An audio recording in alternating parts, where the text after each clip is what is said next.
Dernière partie de Certains-moi là, toujours avec mon invité d'honneur. Ce soir, c'est Gilles Rondel, auteur de Fausses petites histoires vraies, un recueil de 80 histoires courtes et nouvelles inspirées des phénomènes inexplicables et du paranormal. On va en parler dans quelques instants. Quelques mots sur vous pour préciser un peu qui vous êtes. Vous êtes né en 1950 en baie d'Autis, c'est dans le Pas-de-Calais, mais vous êtes installé en Sarre depuis 1971. Auteur d'histoires courtes, de nouvelles, de scénarios pour la bande dessinée, mais aussi dialoguiste et correcteur de textes. Oui, parce que certains textes qui ont déjà été lus par un premier public, ça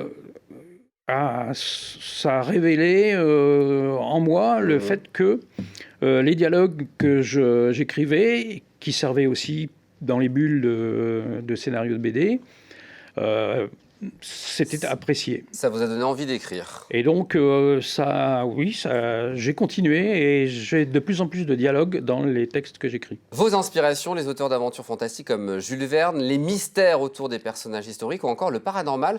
En préambule de Fausses petites histoires vraies, vous dites « Tout a commencé un soir d'été, à l'âge de 7 ans. C'est là où vous avez découvert le paranormal et que vous, enfant, vous l'avez gardé en grandissant ?» Oui, c'est exact, oui. J'ai vu dans le ciel, au-dessus du jardin de mon grand-père, quelque chose passer. Ça n'était pas une fusée, ça n'était pas un avion, ça n'était pas un hélicoptère non plus.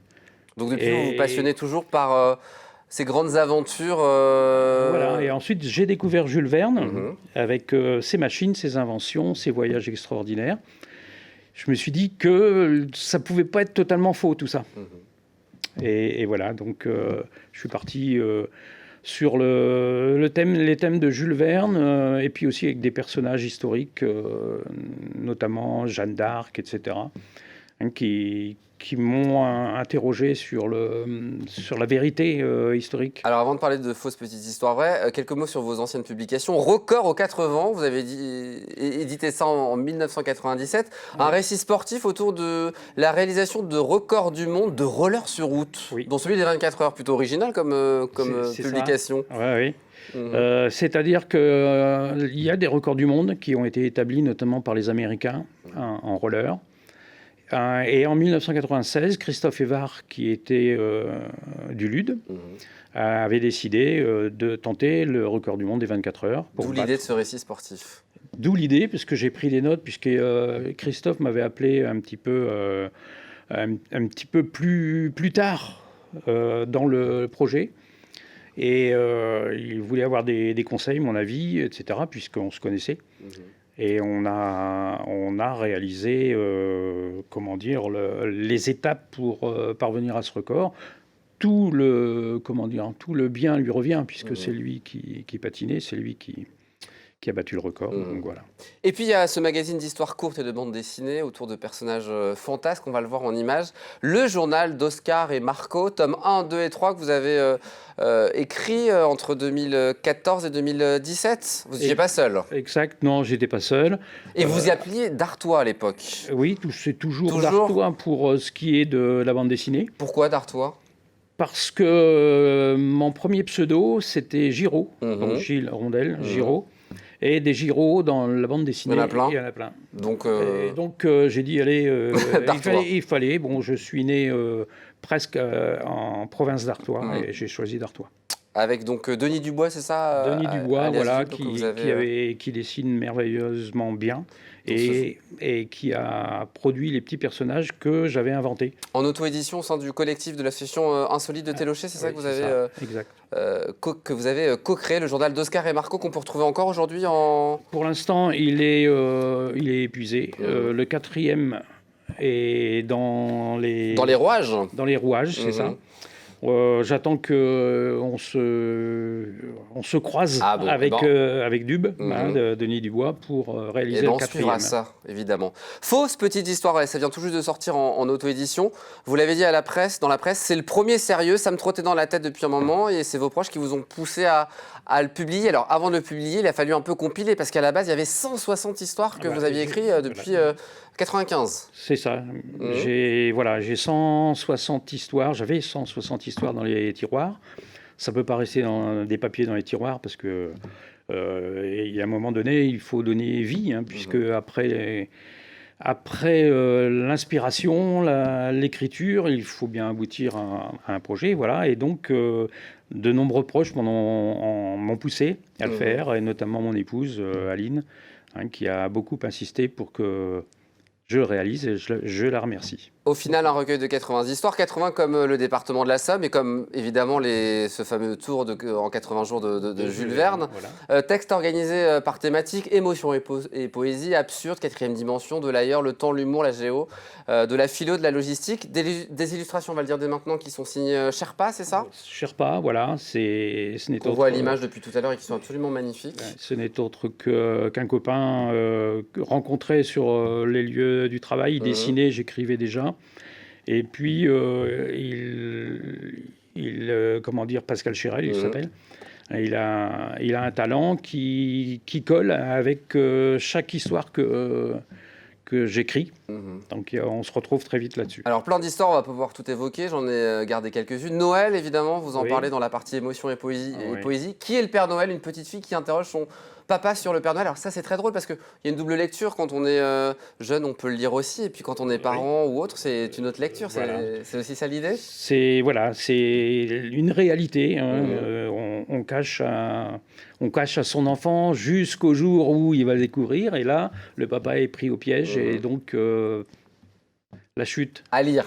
Exactement. De l'humour et de l'absurde aussi avec la disparition du Père Noël quelque part en France.